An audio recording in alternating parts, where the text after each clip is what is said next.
On passe la semaine entière en échographie, on a une semaine aussi en radiographie après. Et ça nous permet de se faire un petit peu la main sur l'échographie pour être capable après de se débrouiller un peu tout seul.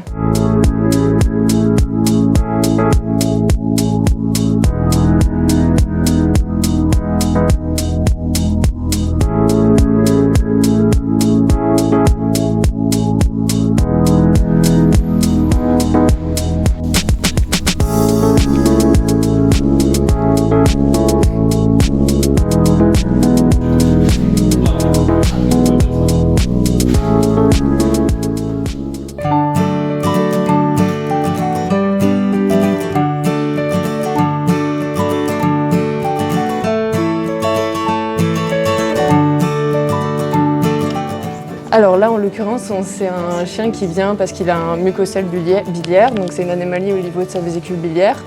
Et il vient en suivi. En fait, le problème ici, c'est qu'il a mangé, donc on ne peut pas bien voir les lésions échographiques parce que son estomac est plein. Donc voilà.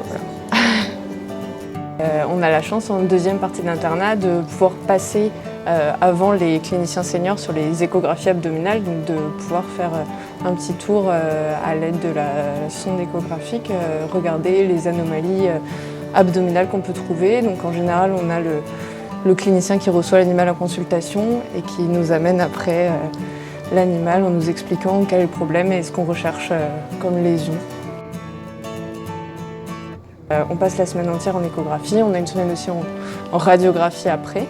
Et ça nous permet de se faire un petit peu la main sur l'échographie pour être capable après de se débrouiller un peu tout seul.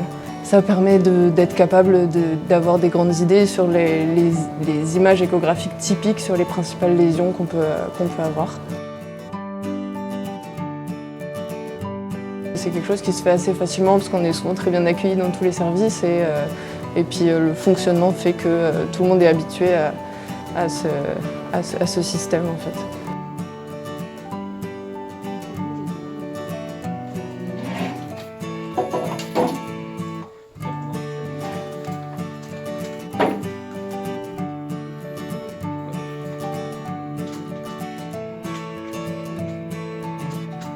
Oui, parce que le truc, c'est que si tu te présentes dès le départ en disant signalement, incontinence, comme c'est vraiment le diagnostic, je pense qu'il vaut mieux que tu dises perte urinaire décrite, tu vois. Donc en fait, on est en train de préparer notre cas clinique d'internat. C'est un oral qu'on va passer devant un jury. Le but est vraiment de choisir un des cas, un des animaux en fait, qu'on a suivi pendant l'année, soit en consultation, soit en hospitalisation. Et le but est vraiment de présenter toute notre démarche diagnostique depuis sa présentation, quels examens complémentaires on a choisi de faire et quels étaient les résultats et quelle a été notre prise en charge thérapeutique derrière. Et on va établir avec les recherches, les publications les plus récentes, une discussion la plus intéressante possible. Globalement, en fait, c'est vraiment du palliatif.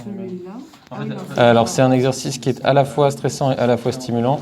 Ce que ça apporte globalement, c'est vraiment l'apprentissage de la méthode diagnostique qu'on doit suivre dans notre pratique vétérinaire généraliste ou spécialiste. Ça apporte une certaine rigueur dans le sens où on doit justifier tous les examens complémentaires qu'on fait et ne pas les faire évidemment au hasard. Le fait de se poser sur ce cas nous permet vraiment d'aller jusqu'au bout du cas clinique et c'est ça qui est très intéressant.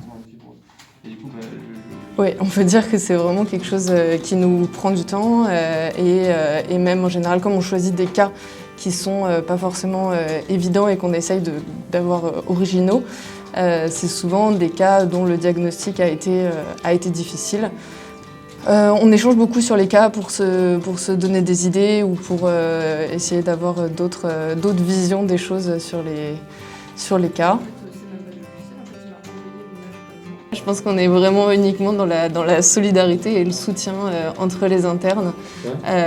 On essaye juste de se soutenir le plus possible parce qu'en général, c'est à celui qui va être le moins en retard sur la présentation et on est plus dans cette optique-là que dans la compétition, je pense. Et là, vous êtes dans les temps ?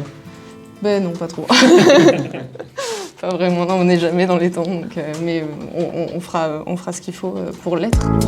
Bah là, on est principalement super stressé avant de présenter le cas clinique.